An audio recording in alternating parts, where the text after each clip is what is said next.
بسم الله الرحمن الرحيم. هنتكلم النهاردة عن الاكسس 743 من تي بي لينك. اتكلمنا طبعا في الدرس اللي قبل كده ازاي نقدر نعمل اعداداتها، ان احنا نستقبل انترنت بيها بسلك من راوتر ونرجع نبث اسم شبكة. النهاردة هشرح لكم ازاي تقوي بيها اشارة شبكة معينة، او ازاي نقدر نستقبل بيها انترنت لاسلكي من عند جارك مثلا بيبث شبكة، تاخد منه انترنت لاسلكي بالاكسس دي بدون سلك، وترجع تبث في البيت عندك شبكة باسم تاني خالص تبقى ليك بتاعتك انت تستخدمها او تسحب بيها انترنت عادي خالص. وكده نكون احنا قدرنا ناخد اسم شبكة معينة ونقوي اشارة الشبكة التانية باسم شبكة جديدة، نبث بس باسم شبكة جديدة مش نفس الاسم طبعا. نبدأ نتكلم. طبعا انت حضرتك ده شكل الاكسس، بتجيبها توصل سلك من اي فتحة من الصفرة اللي ورا دول، سلك انترنت بالكمبيوتر عندك. تبدأ تفتح المتصفح وتكتب فوق كده في البراوزر 192.168.0.1 وتضغط انتر. تكتب فوق هنا ادمن وتحت هنا ادمن، الباسورد بتاعها الديفولت العادي. ده شكل الاكسس اول ما بتفتح. تيجي هنا اول حاجة تروح عليها اوبريشن مود. لو حضرتك هتاخد من راوتر بسلك، يعني جارك بسس بسلك، تروح على راوتر، وانصحك تشوف الحلقة اللي قبل دي طبعا. لو حضرتك عايز تاخد منه لاسلكي وترجع تبث اسم الشبكة، يبقى خليك على كلاينت راوتر، يبقى كلاينت راوتر اللي احنا هنفضل عليها. طيب بتروح بعد كده على كلمة ويبس تقفلها، تعمل ديسيبل عشان محدش يخترق الشبكة عندك ببرامج. تيجي تروح على كلمة وايرلس بعد كده، تبدأ هنا تضغط سيرفي. انا الشبكة بتاعتي يا جماعة اللي ببثها براوتر تي داتا اسمها احمد حمدان 8 ام، دي اللي انا عايز اخش. المهم هعمل سيرفي عشان ابدا اشوف ايه شبكات اللاسلكي اللي حواليا اللي انا عايز اكونكت عليها. انا لقيت هنا اهي الشبكه اللي انا عايز اخش عليها اهي، حمدان هوم 8 ميجا دي. هقول له كونكت، انا عايز اخش على الشبكه دي. قال لي طب سيادتك هنا بقى الكي تايب سيبها على ويبا بي اس كي 2، تمام. طب الباسورد اللي هو نوع حمايه الشبكه التانية يعني، خلاص. الباسورد احط له باسورد الشبكة بتاعتي اللي هي التانية دي، اللي انا عارف باسوردها 1 2 3 4 -4 اف. خلاص.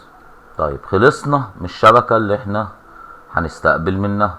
ناقص بقى، طب انا عايز ابث شبكة جديدة بقى.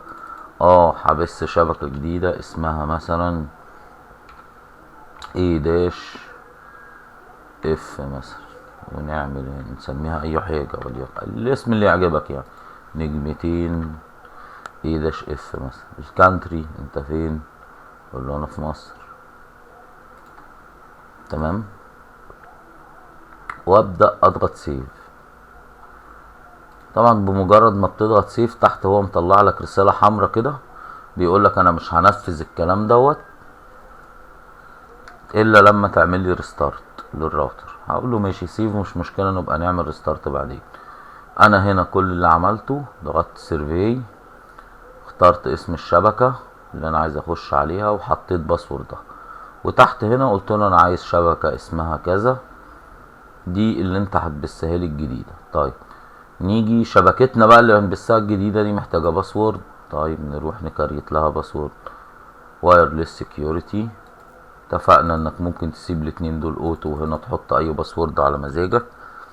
واللي عايز قوه في الباسورد يعني يبقى صعب ان حد يخترقه، بتجيب دي ويبا بي اس كي 2 وتعمل تي كي اي بي، وتيجي هنا تعمل الباسورد بتاعك من مقطعين وليكن 1 2 3 4 وما يقلش عن 8 يا جماعة، وتحط له 4 حروف مثلا 4 اي. خلاص. وتكتب هنا 1800 اللي هو معدل قلبين ما بين الجزء الاول والجزء التاني، اتكلمنا عليها في الحلقة اللي فاتت طبعا، ابديت بتاع الجروب. وتيجي هنا تحت تقول له سيف واوكي. طيب انا كده خلصت، يعني كده يعتبر خلصنا. نضغط ايه بقى؟ كليك هير تو ريبوت، خلاص، عشان تقدر تعمل ريستارت ليها. وفي اخر الفيديو طبعا هنغير باسورد الاكسس بوينت، نخليها ما بتفتحش ادمن عشان مش اي حد يقدر يخترقها. المهم الجهاز هيبدأ يعمل ستارت، نستنى عليه لما يعمل ستارت ونرجع نكمل. طبعا الاكسس بوينت عملت ريستارت وفتحت اهي. خلاص بعد ما عملت ريستارت بتسيبها دقيقتين بس. بعد ما الجهاز عمل ريستارت بتسيبه دقيقتين وتروح تبص على كلمة وين، تتأكد في كلمة وين ان هنا في اي بي، يعني احنا كونكتد بالشبكة اللي احنا دخلنا عليها، الشبكة اللي انا عايز اروح اوصل منها انا وصلت بيها. هتعرف انك وصلت بيها منين؟ انك تلاقي هنا في اي بي، مش تلاقي فيه صفار في كلمة وين دي. في اول صفحة تضغط على اول حاجة فوق دي وتجي لي هنا تشوف في كلمة وين، هنا اهم حاجة في اي بي ولا لا. خلاص طبعا في اي بي، يبقى احنا كونكتد بالشبكة اللي احنا دخلنا عليها اللي هي حمدان 8 ام دي. طيب نبدأ نبص نشوف احنا عملنا ايه بقى.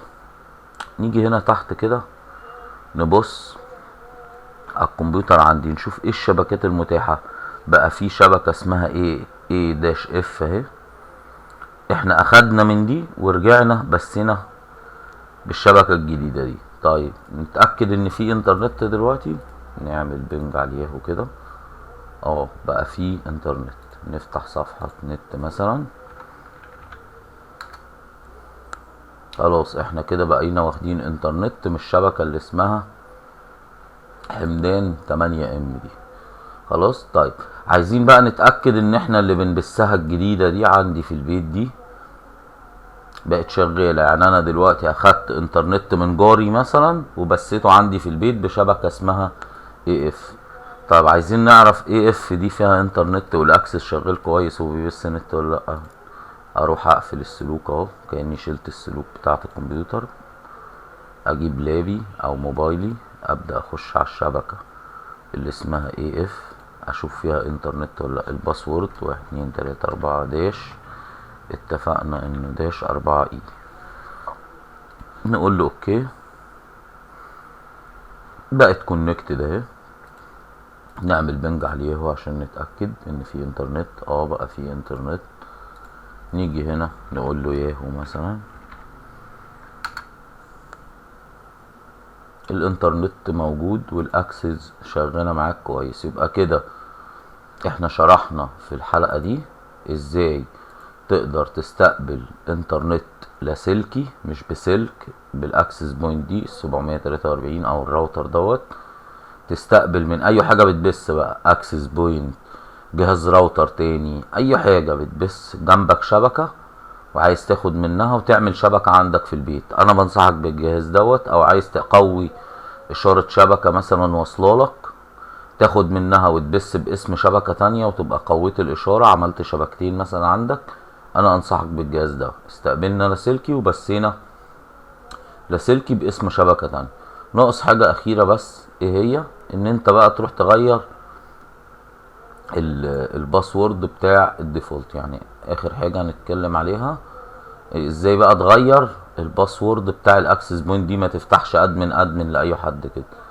تروح تقف على سيستم تولز وبعدين باسورد، تقف كده تقول له الاولد كان ادمن، اولد يوزر. طب والباسورد القديم كان ادمن برضو. طيب اليوزر الجديد ادمن. وهنا في اخر خانتين بتحط الباسورد الجديد اللي انت تكون عايزه، مثلا وليكن كده. كل واحد بقى يكتب باسورد هنا بس ما ينساهوش، يعني اهم حاجة عندي ما تنساهوش. انا اهو مجرد ما عملت اوكي قال لي طب حط لي بقى اليوزر نيم والباسورد اللي هو ادمن، وتحت احط الباسورد اللي انا كتبته. تمام كده نكون حمينا الاكسس دي، عملنا لها اسم شبكة. في اي وقت بقى حضرتك عايز تخش تغير اسم الشبكة تغير الباسورد، بتيجي تفتح الاكسس بوينت دي عادي وتقف على كلمة وايرلس وتيجي بقى على وايرلس سكيورتي. مالكش دعوة باللي انت واخد منها، اللي انت واخد منها باسورد ده زي ما هو، انما انت بتيجي على وايرلس وتروح على وايرلس سكيورتي وتيجي احنا عاملين لها مثلا 1 2 3 4 داش 4 اي. غير اسم الشبكة بتاعتك غيرها الاسم براحتك، الباسورد هتيجي هنا تغير الباسورد، ولو عايز تغير الاسم هتروح على وايرلس سيتنج تغير الاسم من هنا عادي وتعمل سيف. بعد ما تعمل سيف طبعا بتطلع لك الرسالة الحمراء هنا ازاي تعمل ريبوت للاكسس او تعمل ريبوت. لو عايز تعمل لها ريستارت بتروح على كلمة سيستم تولز وتقول له ريبوت، هيروح عامل ريستارت عادي مفيش اي مشكلة. عملت ريبوت كده وريبوت تاني الاكسس دي هتقفل وتفتح. طبعا اتمنى ان الشرح يكون عجبكم.